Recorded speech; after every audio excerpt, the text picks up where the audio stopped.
Welcome back to What the Fertility. Today we have Laura Weppler on with us. She is a fertility support professional. She was a fertility nurse for 12 years and created a business navigating your fertility to help guide people through their fertility journey. So we're so excited to hear your own IVF journey as well as just all your expertise in this world with all the IVF and everything you can offer. So we are so excited that you're on with us today. Awesome. Thank you so much for having me. I'm so glad to be here. And I know Yay! this is our third try, right? I know it was last year, and then I think we had to reschedule again in January. So Yeah. thank you for making the time today. I think for listeners, if you want to start from the beginning. Yeah, sure. Oh my gosh, it's quite the story. I'm always asked like how I got into this field, right? Because as a nurse, kind of this isn't anything that you learn in nursing school at all. I went into nursing thinking like I want to be a labor and delivery nurse, like I want to deliver babies. And I eventually did. Like I started in just like a general hospital floor and then moved over to L&D, and it just wasn't that fulfillment that I was looking for. I really enjoy making connections with people and learning their stories and supporting them. And so in labor and delivery, it's just such a fast experience, which is beautiful, but it wasn't allowing me to build those relationships. And so at the time, I didn't know that fertility nursing was a thing. Honestly, I had heard the term IVF, but I didn't really know anything about it. Had no idea like what IUIs were. I didn't know about tracking hormones, any of this stuff, right? They don't teach you any of this in nursing school. So on a whim, I found a listing for a local fertility clinic in the Chicagoland area where I am, and I got the job. And it was one of those moments where people always kind of say you find your purpose in life, or what do you want to do like with the life that you have. And honestly, I always kind of went into my career thinking, well, I want to have a job, right? So I can have income, but I really want to be a mom. And I stepped into the fertility clinic, and it was actually even before I got to the clinic, they had sent me all of this training material, and I just devoured it. I was like, this is absolutely fascinating. Like, this is really cool what technology can do to help people build their families. It was truly one of those instant moments where I was like, this is what I was meant to Yeah. do. Like, I was meant to work in this field. And it's so cool, right? Because I'm sure as over the course of you doing your podcast, like things evolve so quickly in this space. So it's really fun to keep learning. Yeah, for sure. So, at the time that at the time I kind of broke into the clinic space. Like I said, I fell in love with it, but at the time, my husband and I were also trying to get pregnant, and that probably was part of, what maybe fired that passion a little bit. Because I'm like, I really thought, you have sex, you pee on a stick, and like a few days later, you're pregnant, right? That's I didn't even know about ovulation when we first started trying. yeah, I didn't know how any of it worked. Like, why am I not getting pregnant? Oh, you can't do that the first 2 weeks after your period. Right, but that's not what they teach you in high school, right? It's Oh, like don't have sex like ever. Yeah. ever, or you'll get pregnant and you'll like ruin your life, right? They like ingrain into us as young adults and adolescents that like it's so easy and like you have to be so careful. And while that may be true for a really small subset of the population, I would say that's not the norm for most Right. of us. And so, as I was kind of learning the fertility space and working with patients, I started to put two and two together with my own journey. I wasn't ovulating, my periods were really like far apart, and my OB had very much brushed me off. She's like, "Oh, that's normal. You were on birth control." And I'm like, "But it's been almost a year and a half." And she's like, "This is fine." And I'm like, "I don't think it is." Yeah. So, after working in this space for a little while, we did some testing.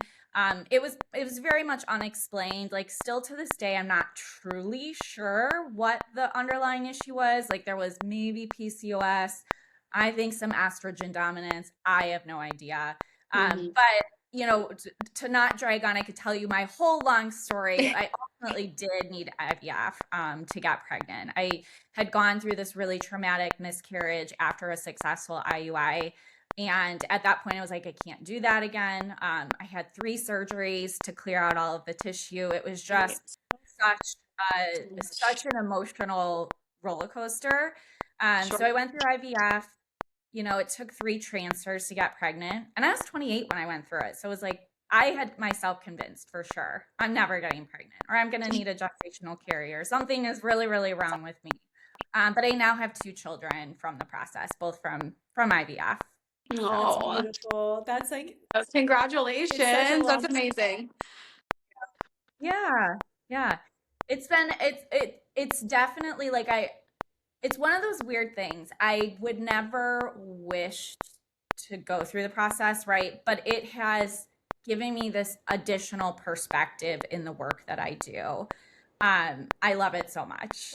I was gonna ask, and actually, I say the same thing. Like for me, so I went through IVF just once, like one round, and we ended up having a miscarriage from that. And my children are not through IVF, but I say the exact same thing. Like, I would have never said I wish I could go through IVF to have a miscarriage for $30,000. But even speaking to people like you or speaking to the guests, it gives you so much more insight, empathy, understanding of the process financially, emotionally, Hmm. all physically. And so I too like would not have changed that. Yeah. But I think you kind of alluded to it. What was it like being a fertility Yeah. patient and the fertility professional? Was it at the same clinic? Yeah, I was at the same clinic. It was with the doctor that I worked for. Um, I literally lived, slept, ate, like my entire life for those couple of years was entirely consumed by treatment. Yeah. Um, you know, I it was interesting, and this is one of the fuels for starting the business and the work that I do now is, I was a nurse that worked in the fertility clinic. I had unlimited access to my doctor, and I would still go home and I would Google and I would spiral, and I felt completely alone, even though I had all of it We're right the at same. We're the exact same. I'm the director of operations for 60 OBGYNs and like 20 REIs, and I'm their boss. I have them on speed dial. I could walk in and get a scan anytime, and all I did was Google. Like, yeah. and we started the podcast because all I did was feel alone. Yeah. Yeah, it's so true. And I think, it very much consumed my life, right, from both a professional and personal perspective. And I think about like the effects on individuals who are not, they don't have access to the same knowledge base that I did. And so it is consuming their life to a degree that I can't completely fathom, right? Like the amount of information and misinformation, disinformation out there online is tremendous, and so that's why I do the work that I do now as like an independent fertility. I very much do not like to say the word coach. I don't think of myself as a fertility coach. I more think of myself as like a fertility support professional that's backed by registered nursing and personal experience. Amanda and I were chatting right before recording. I'm like, she's not a coach, is she? And like, it doesn't come across that way at all in how you kind of present your services. So I think that's the big thing. So you say you have 2 children. I know you were working in your first fertility job.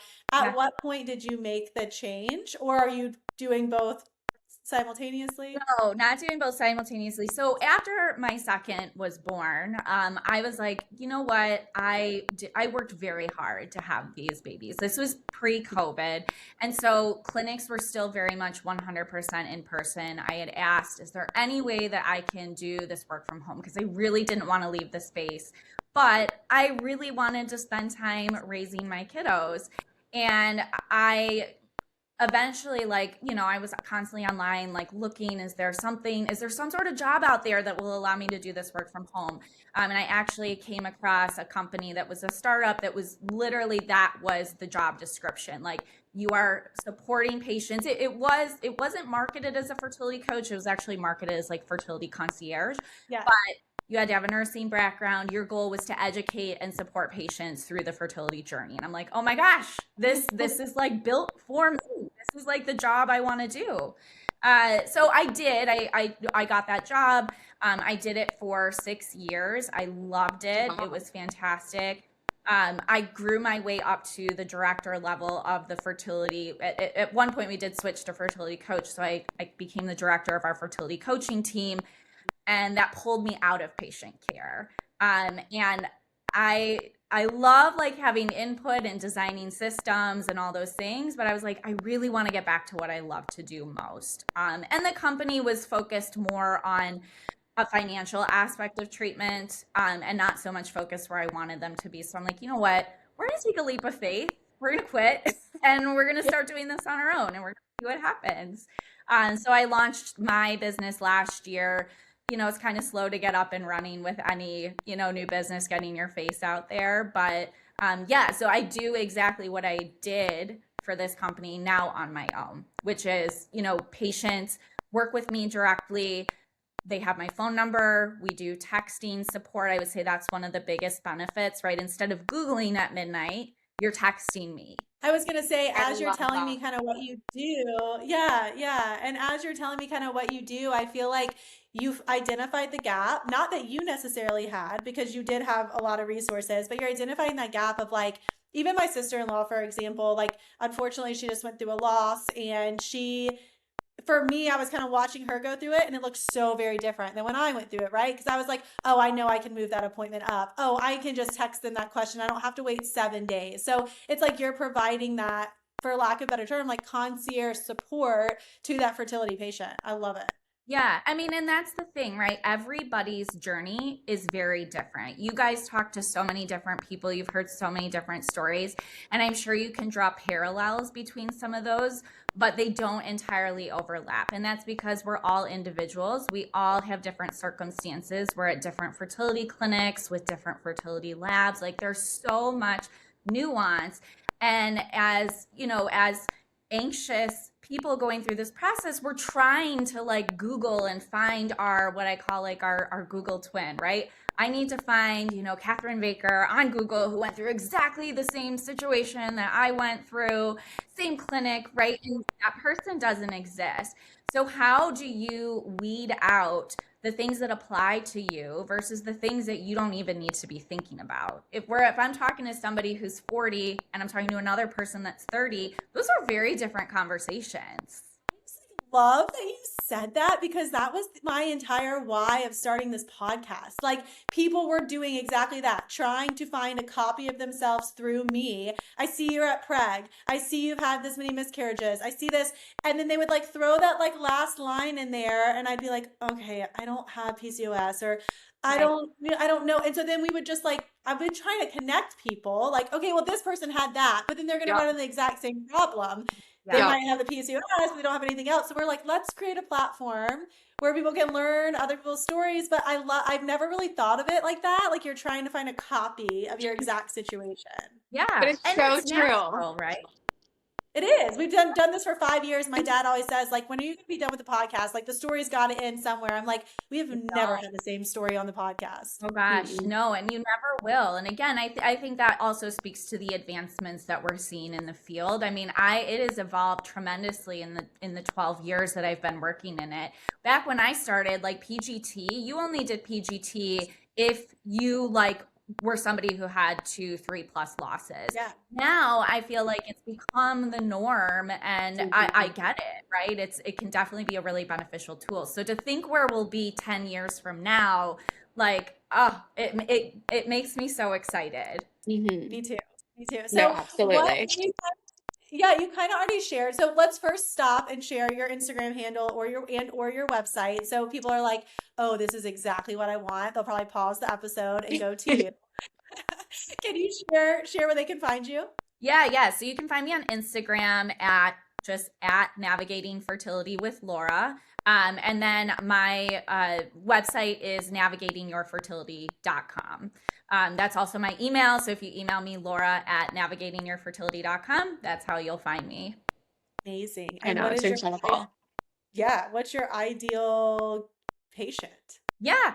So really working with patients who are either at the point of going to the fertility clinic the first time, right? Maybe they spoke with their OB and they're like, you know what, it's time to go see a fertility specialist. that's a really overwhelming initial appointment. You get a lot of information thrown out at you.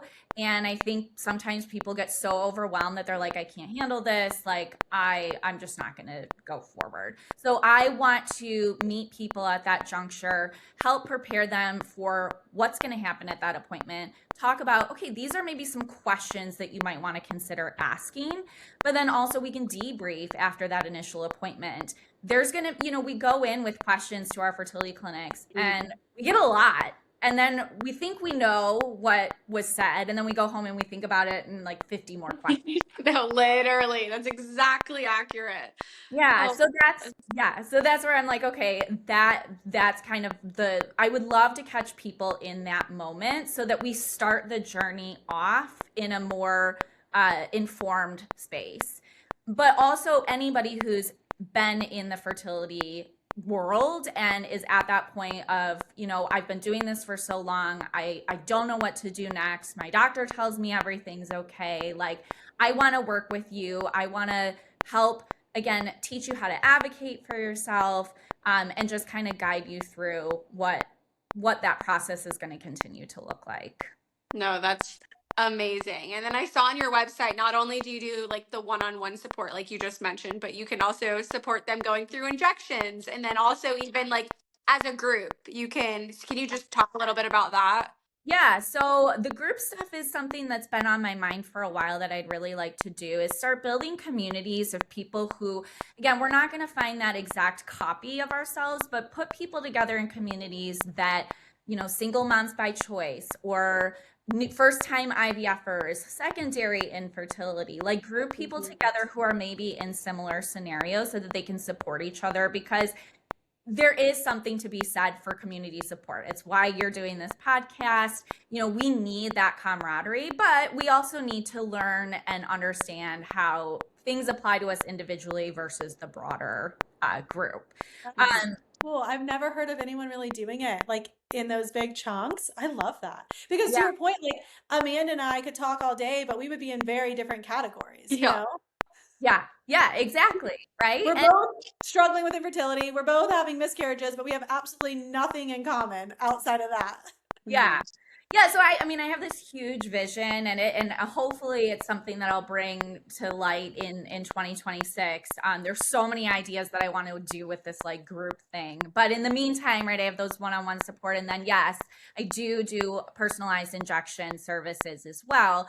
So obviously, again, that's a huge. Most people don't have experience with Yeah. injection. Yeah. And all of a sudden you're getting this giant box at your door with It should be illegal. Like my husband's like, they're just Literally. gonna give us these Like you're needles. trusting me. I don't know what I'm doing. Like this right, can't be right. right, exactly. And so there's that overwhelm of, okay, what do I do with all these meds? But then that first time injecting me, I'm a nurse. I remember the first time I gave myself Ovidril. Yeah. Like, very different experience to inject yourself And like inject somebody else. I bet. And like the mixing of meds. Because I know Yes. I was on, was it Omnitrope, where you have to Yes, like me mix too. the powder? And Yeah. I remember like a lot of the times you're not doing your shots until after hours. So Yeah. then you're sitting there, you're like, I have to start at this exact time. What if I, because everything's so expensive, everything's such high stakes. You're like, what if I mess it up? And you have nobody to call. I Right. called I actually remember this. She was our very first guest ever, Amanda, on the podcast on season 1, Morgan, Clary. She was like the Oh, big. yes. Yes. I went to my master's program with her and I called her at like 6:30 and I'm like, I don't know. And she was so nice and helped me out. But like a lot of people don't have a resource to do that. And it can be like debilitating almost. Oh, I Yeah. remember my first one. We thought we messed it up and we then like injected and then I thought I injected at the wrong time and I was hysterical crying because I was like, that's it. We're not having a baby. I mean, it's such high stakes, like you said. Like, oh my And goodness. I've seen these really simple errors too, not that are necessarily cycle breaking, but like Menopur, for instance, it's similar to Omnitrope. You mix it and you switch from this long needle to a short needle. I have very many times seen people inject themselves in the abdomen with the very long needle, and I'm like, oh, we could have avoided this. Like, Yeah, for sure. and yeah, I mean that's again like to the point about there's no one available in those after hours, the clinics close at like 4:30, maybe 5 o'clock if you're lucky. So when are we spiraling the most? Yeah. Yeah. It's not during business hours because we are consumed with our jobs and everything else going on in our life. But nighttime comes around and it's like, oh my gosh, now I have a million questions. And Yeah, where are you going to go? You're exactly. going to pick up the thing that you have in your hand all the time and Yeah. start Googling things. So, Yep. It's yeah. so true. Oh my goodness. Okay, well, can you explain? I know you obviously talked about the one-on-one support, but like what does that really look like? Like are you like unlimited? Like how does that work? Like cuz I'm sure you probably don't want to be texting 24/7 all day long when all these questions do happen. So what does that realistically look like as someone if it was your client? So realistically, what I tell patients is it is 24/7 in the sense that, look, I do sleep, right? I Yeah. always joke with people like I do sleep. But if you're up at 2 a.m. and you are spiraling, that is the time to send me a message, not after you've spiraled and wake up in the morning and it's resolved a little bit in your head. I want you to text me when something's on your mind so that as soon as I get up in the morning and I look at my phone, I can go, oh my gosh, you know, she was spiraling last night. Let's address this now. Debrief. Yeah. Text me when it's on your mind. Realistically, I am texting people until late evening hours. I've talked to people on the phone as late as 10, 11 o'clock at night. Again, I do sleep. And in my years of doing this, most people are very respectful and understanding. Hopefully they're sleeping too. Yeah. Hopefully they're That's the sleeping. goal. Exactly. I worked at a concierge practice too, and the concept of 24/7 is so odd, right? You're like, wait, I can come to you at 2 in the morning for like my broken knee. And it's like, well, I'll be asleep, but we can get to it, you know? Right. But I mean, I really am available most of the time, right? Because my phone's always with me. And that includes weekends. I've texted people on Christmas and holidays, and I've been on vacation and messaging people. So my husband doesn't always love that, but I remember what it was like. Yeah. And if I can stop the spiral before it starts, especially if it's like one of those really simple, I'm supposed to start my IVF injections and I just started my period. Like, is this normal? I get Yep. DMs about that all the time. All the time. It's so common. I'm like, well, were you on birth control? Yeah, I was, but I stopped it. That's why you're getting a There you period. go. Yeah. And it's okay. And we're all good. But if they're messaging their clinic, right, even sometimes during business hours, who knows when they're going to hear back? It could be, they could message them through the portal or call them at 9 a.m. It might not be till 3 in the afternoon until they get that response. Now, what have we done to that poor patient who is trying to get through her day and spiraling and like not her best self because it's a very simple question we could have answered, but she didn't have access to the right information. Yeah. No, this is incredible what you're offering because I like vividly can remember, like you just said, messaging. Then they didn't respond quick enough, so then I called, but then it went to like obviously their voicemail. So then I like left a message, and then I'd be like, okay, how long can I wait till it's appropriate to call back? Because I'm Yeah. like just sitting by because it was so consuming. Like all I was wanting to do was get my answers to get one step closer to that baby. Yeah. And yeah, so having a resource like you is truly incredible. Yeah, I wish I had you back in the day. I hear that all the time. People are like, I didn't know something like this existed. And so I'm trying to get people to realize like it does. And for me, coming from the medical side, I feel like I have a pretty unique perspective in that I've worked in the system and I know how clinics are operating and I understand, the pressure that they face on their end, right? Because there's such a high demand for fertility treatments. Like there's not enough care to go around for everybody who needs it. And so that ultimately stretches clinics very thin. And I hear all the time from people, I feel like a number, or I'm calling my doctor, but I'm never hearing back from my doctor. I'm only hearing from the nurse, or, I just can't get the answers I want.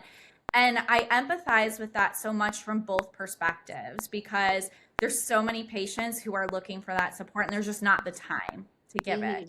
Yeah. And so I'm hoping to kind of bridge that gap, right? My kind of tagline is support beyond the clinic. I'm never going to give you, right? I can't guide you as to what protocol you're going to do or tell you like exactly like, oh, you should be on this supplement and this amount, right? That's medical care. I'm simply there to educate you on maybe you want to ask your doctor about this. Maybe you want to consider, getting a second opinion, all of those types of things. And I feel like if the patient can go in with that education and with that, just not pre-op, but like pre-information, then they're going to have less of those spiraling questions, or they're going to have less questions in the middle of the night because they've in their 15 to 30-minute doctor appointment consult, they're getting a really effective use of their time based off what you've guided them to ask. So that makes a lot of sense. Yeah. And ultimately, right, this process consumes you. It takes over your life. Let's fit it into your life. Let's make right.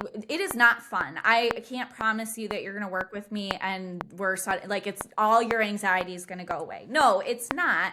But we're going to make this process much more tolerable than what it might be if you are feeling alone. And even if I'm just that person that you can talk to about it because you feel like you have no one else, I talk to people all the time who are like, well, I can't even tell my parents I'm going through this because they would be, not supportive of me doing IVF. And that breaks my heart. Yeah, I hear that a lot too. I personally can't imagine that. So that's really difficult.